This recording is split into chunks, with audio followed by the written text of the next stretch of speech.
그러면 이 시기의 두뇌 발달, 이렇게 이제 걸음마 시기의 두뇌 발달은 초점이 뭐가 되냐면 두 가지입니다. 하나는 그 언어의 뇌는 두 가지가 있죠. 문법이나 말하는 뇌, 브로카 영역이라고 보통 얘기를 하고요. 그다음에 수용 언어가 있는 베르니케 영역입니다. 수용 언어인 베르니케가 수초가 되는 시기가 이 걸음마 시기입니다. 완성이 되는 시기가 이 시기예요. 그러니까 사실은 아이들이 잘 알아듣죠. 여기가 수초화가 완성이 되는 시기는 4 내지 6세입니다. 그러니까 아이들이 알아듣기는 잘해도 표현하는 언어를 못하는 것은 당연한 거예요. 당연한 거라고 볼 수가 있습니다. 그래서 보면 우리도 이제 언어 지원을 통해서 이제 오는 아이들이 많은데 그 아이들을 검사를 해서 수용 언어가 정상이면서 표현 언어만 떨어진 아이들은 걱정을 하지 않습니다. 왜? 앞으로 좋아질 거고 이게 브로카 영역이 이제 성숙이 되면서 제대로 할 거라고 느끼는 거기 때문에 그래서 수용 언어가 상당히 중요하고 수용 언어의 발달이 요 시기에 가장 많다. 그러면서 수용 언어를 높일 수 있는 그런 것들을 많이 해야 된다. 수용 언어를 그러면 수용 언어라고 하는 것이 지능하고 어느 정도 관계가 있느냐? 실제로 10세 아이들을 대상으로 조사를 했어요. 그래서 4세 때 어느 영역이 발달한 아이들이 제일 IQ가 높았는지 조사를 했더니 제일 높은 게 수용 언어였습니다. 두 번째가 소근육 운동이었고요. 세 번째가 표현 언어. 그 다음에 나머지 영역, 사회성, 개인성, 그 다음에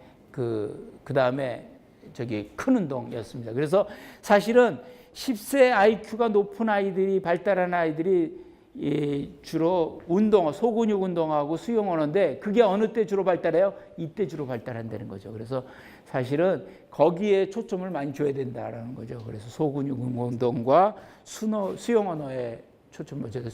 수용 언어를 발달시키는 방법은 뭘까요? 대화를 많이 하고 책을 읽는 방법이겠죠. 소근육 운동은 뭐 여러 가지 있겠습니다. 그래서 블록을 만지든지 이런 것들을 통해서. 그래서 보면 12개월에서 18개월은 주로 수용 언어가 발달하기 때문에 일상생활, 자기 몸, 그리고 뭐 동물이나 장난감 이런 것들을 일상에서 눈으로 볼 수 있는 것에 대한 언어 발달을 중심으로 한 그림치기 읽기가 도움을 주고요. 이렇게 블록 쌓기라든지 퍼즐이라든지 이런 것들 하는 숟가락질과 같은 소근육 운동 발달을 중심으로 이루어져야 되겠습니다. 18에서 24개월의 아이들은 상당히 섬세한 대근육 운동 발달이 이루어집니다. 그래서 계단 오르기를 하죠.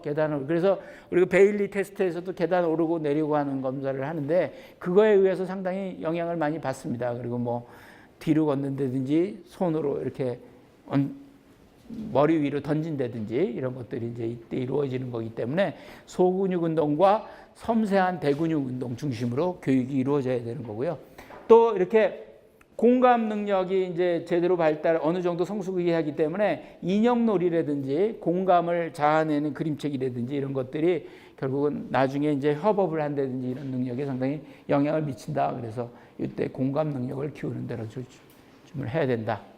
그래서 이 시기에 이제 그림책들을 보면 생활 그림책이 많겠죠. 그렇죠? 습관을 위한 생활 그림책, 뭐 이렇게.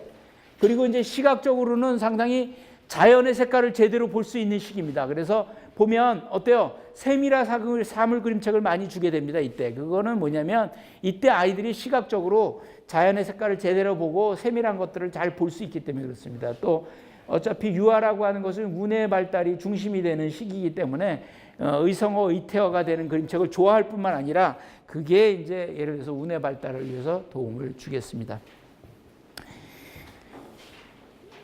예, 걸음마 시기의 중심은 이제 드디어 훈육이 시작했다라는 말씀을 드려야 되고요. 그래서 훈육이 시작한 시기 때문에 이때 루틴도 만들어야 되고 또 행동을 할 수 있는 보상을 어떻게 하는지 해야 되고 감정 관리하는 것도 가르쳐 줘야 된다라고 하는 거고요. 학습 면에 있어서는 두 가지다. 소근육 운동과 특히 이제 수용 언어를 발달시킬 수 있는 데로 초점을 해주면 큰 문제가 없을 거라고 생각이 듭니다. 마치겠습니다. 감사합니다.